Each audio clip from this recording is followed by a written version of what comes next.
ब्रेकनंतर पुन्हा एकदा स्वागत. मनुस्मृती कोणाला हवी आहे या प्रकारची ही चर्चा आहे. मनुस्मृती काय आहे, त्याच्यामध्ये काय मुद्दे आहेत, चांगली आहे वाईट आहे, या प्रकारची अनेक मतं या चर्चेतून बाहेर येत आहेत. तुम्ही हा कार्यक्रम शेवटपर्यंत पहा आणि ऐकून घ्या की मनुस्मृती वाचायला हवी की नाही वाचायला हवी. लोकांची मतं येतात, आपलंही मत तुम्हाला ठरवावं लागेल आणि ह्या लोकांच्या मतातून अभ्यास होतो.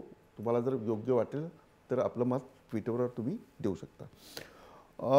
आत्ताच बापट यांनी म्हटलं की काही चांगल्या गोष्टी घेतल्या पाहिजे आणि वाईटाचा अभ्यासही त्याच्यातून होतो. पण मला असा प्रश्न पडतो की जर महिलांविषयी एवढं वाईट असेल आणि आत्ताची परिस्थिती बदलली असेल, 2000 शतकात हे मनुस्मृतीचं जे लिखाण आहे, जी संहिता आहे ती लिहिण्यात आली होती अशी माझी माहिती आहे. असं असताना या पुस्तकाची आवश्यकता काय या प्रकारची मी चर्चा करतो. प्रवीणजी, पुरुषोत्तम जे खेडेकर आहेत त्यांनी अनेक विधाने केली असं कोचरेकर यांनी म्हटलं. काय नेमकं, म्हणजे तुम्ही संभाजी ब्रिगेडचे प्रवक्ते आहात. मूळ विषय काय आहे की पुरुषोत्तम खेडेकर साहेबांनी जे पुस्तक लिहिले त्याच्यातल्या लिखाणाबद्दल त्यांनी माफी सुद्धा मागितलेली. हे दोन्ही गोष्टी त्यांनी स्पष्ट केले ना. परंतु प्रश्न असा आहे की आता मनुस्मृतीवर आपली चर्चा आहे, पुरुषोत्तम खेडेकर आणि त्यांच्यावर चर्चा आहे का शिवाजीच्या बातमीच्या केंद्रावर? माफी मागितली कोचरेकरजी, माफी मागितली असेल तर तो मुद्दा यायला नाही पाहिजे ना. मग तुम्ही मनुस्मृतीमध्ये वाईट आहे असं माफी मागता का कोचरेकर?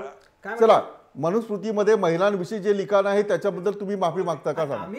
मग ठीक आहे. नाही मग प्रवीण गायकवाडचा मुद्दा रास्त आहे. जर खेडेकरांनी जाहीररित्या माफी मागितली असेल तर तो मुद्दा बाजूला, आपण मनुस्मृतीवर बोलतोय. म्हणजे दुसऱ्यांनी काय केलं, म्हणजे दुसऱ्यांनी काय केलं आणि मी ते करू नाही. कोचरेकरजी, आता मी माझ्याकडून चूक झाली होत असेल आणि मी तुमची चूक झाली म्हटलं, त्यांनी चूक केली म्हणून मी करणार नाही.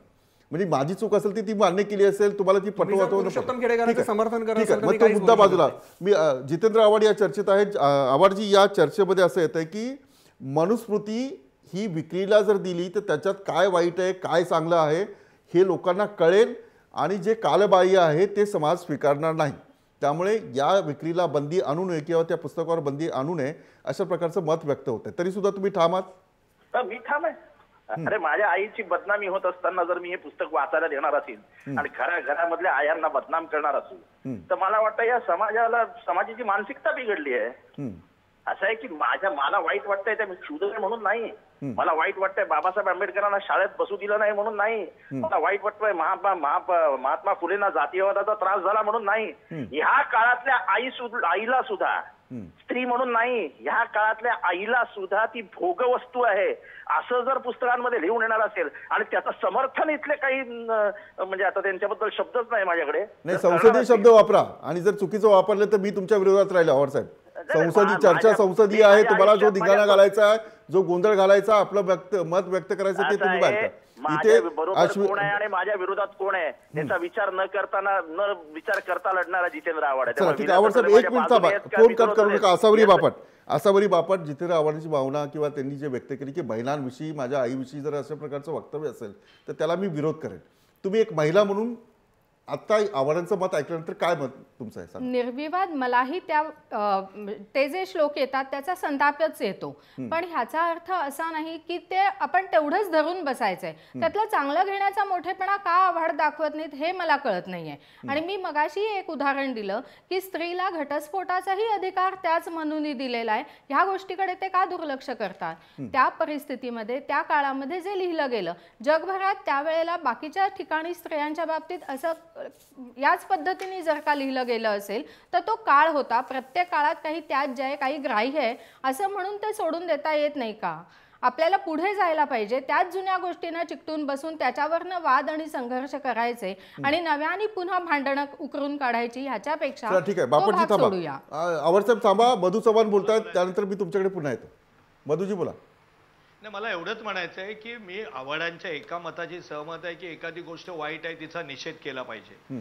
परंतु त्याचबरोबर मी आव्हाड एका प्रश्नाचं उत्तर देत नाही. शर्यतमध्ये तलाक म्हटल्यानंतर 4 वेळा म्हटल्यानंतर आज वर्तमानपत्रात बातमी आली आहे की तलाकसाठी सुप्रीम कोर्टात गेल्यानंतर माननीय न्यायालयाने विचारलं की मुस्लिम स्त्रीला मग त्या ठिकाणी 4 विवाह करण्याची परवानगी का नाही? सगळ्यांनी त्याचा निषेध केलाय, कोणी बाजू घेतली नाही. आणि मला काय म्हणायचंय की कुठलेही करून जाळून काही निर्माण होत नाही. पण मधुजी, आता मला प्रश्न पडतो तुम्ही मी मनुस्मृतीची चर्चा करत असताना म्हणजे तुम्ही कोचरेकरांसारखंच आहे की पुरुषोत्तम खेडेकरांनी असं केलं म्हणून तुम्ही असं करा, असं अशी चर्चा कधी होऊ शकत नाही. घर हे आपलं स्वतःचं घर, आपण पहिलं स्वच्छ केलं पाहिजे, नंतर इतरांच्या घराकडे पाहिलं पाहिजे. नाही, इतर पण आमच्याच घरात राहतात ना, माझं म्हणून काय त्यांच्या म्हणणं घरात आहे, बघायला आपलं ठीक लागतं. आहे हा मधुजी नाही, बोला.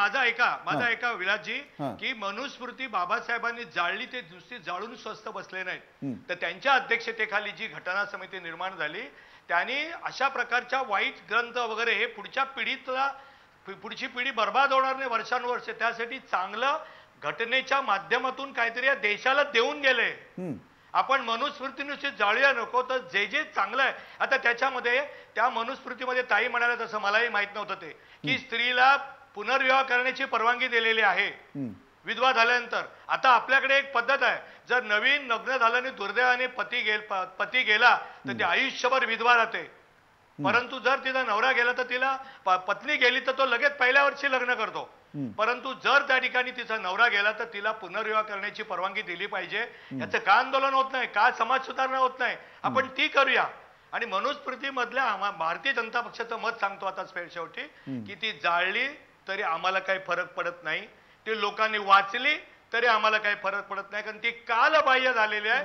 कोणी तिला त्याच्यातल्या वाईट गोष्टी स्वीकारणार आहे? आमच्या दृष्टीने आमची मनुस्मृती ही भीमस्मृती आहे, घटना आहे.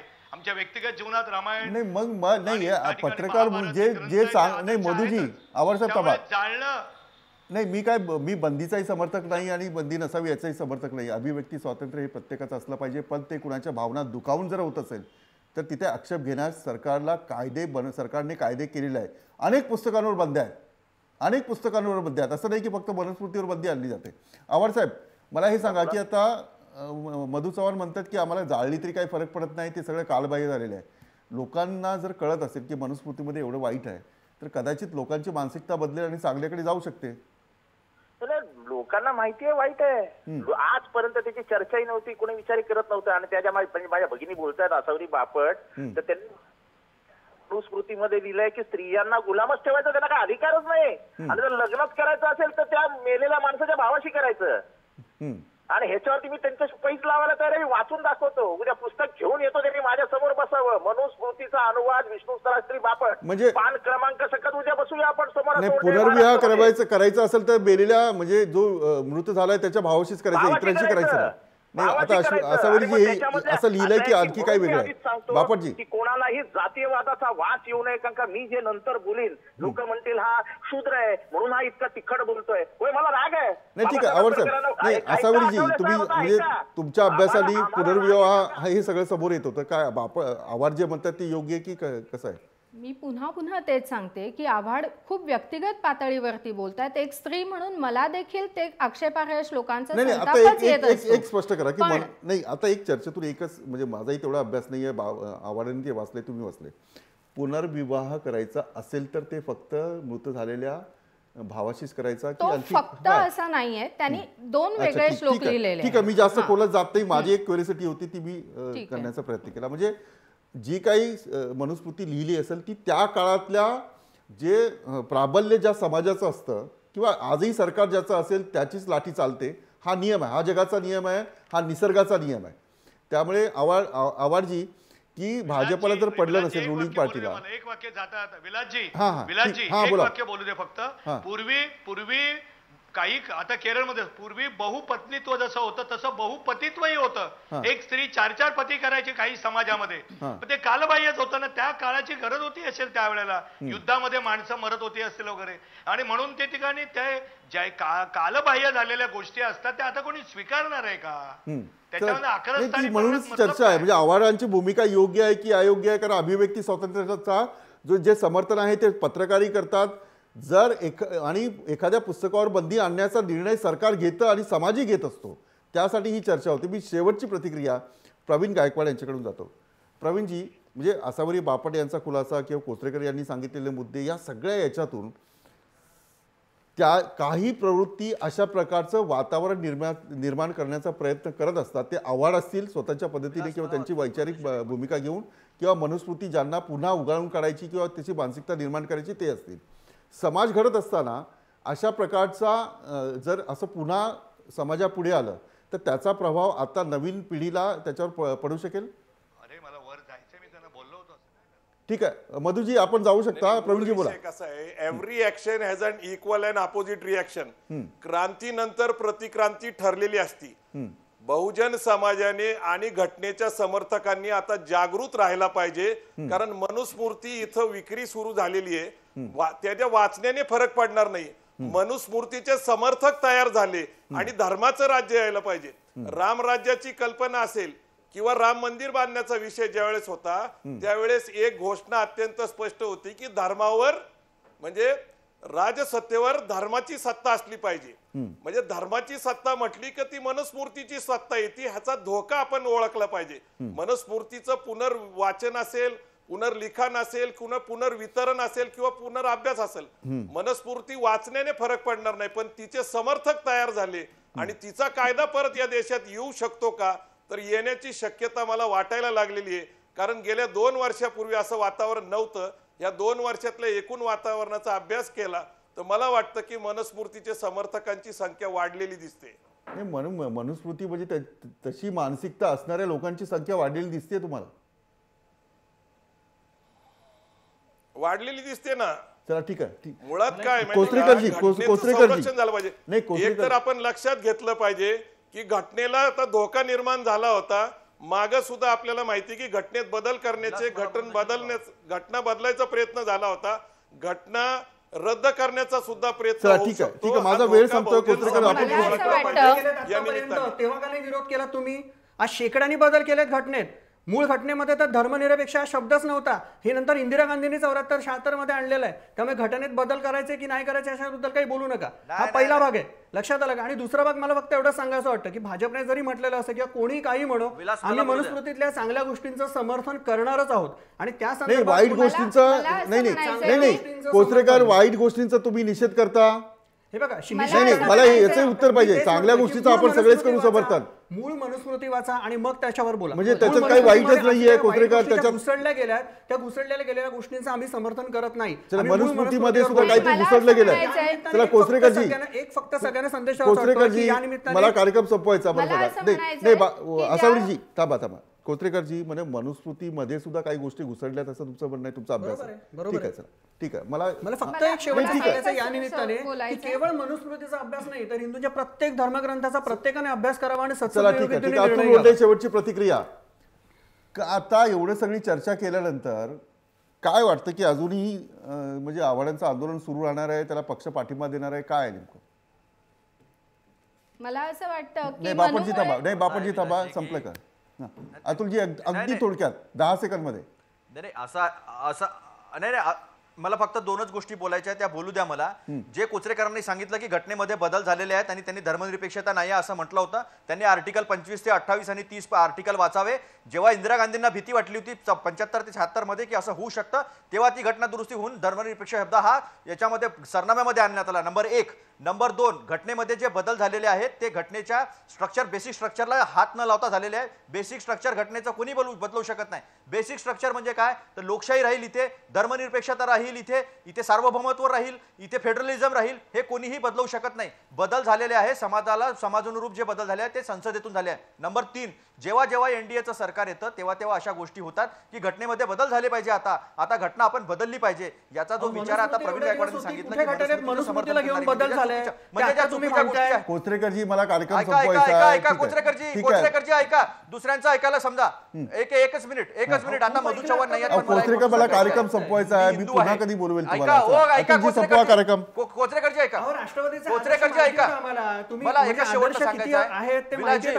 मला एका कोचरेकरजी थांबा. अभ्यास करणारे इतर लोक पण आहेत. अभ्यास करणारे इतर कोचरेकरजी मध्ये बोलू नका. कोचरेकरजी शेवट. हा अतुलजी बोला पटकन, कार्यक्रम संपवायचा. मला फक्त एवढं सांगायचं की मी हिंदू आहे. मला माझा धर्म हा केवळ पुस्तकातूनच नाही तर मला माझ्या रोजच्या जीवनशैलीतून, रोजच्या संस्कारातून कळलाय. म्हणून माझ्या धर्मामध्ये जर काही चुकीचं असेल तर त्याच्यावर मी बोललं पाहिजे, कारण हे मला आवश्यक आहे समाजाच्या सुदृढ व्यवस्थेसाठी. मुस्लिम धर्मासाठी बोलणारे अबुल कलाम आझाद आहे, त्यांचं आपण बघितलं पाहिजे. हमीद दलवाई आहे, त्यांचं बघितलं पाहिजे. त्यांच्या समाजातले विद्वान पुढे येतील. ठीक आहे. या सर्व ही चर्चा ऐकल्यानंतर लोकांनी काय मत व्यक्त केलं ते ऐकूयात आणि कार्यक्रम संपवूयात. आपण पाहूयात की लोकांनी काय मत व्यक्त केलंय.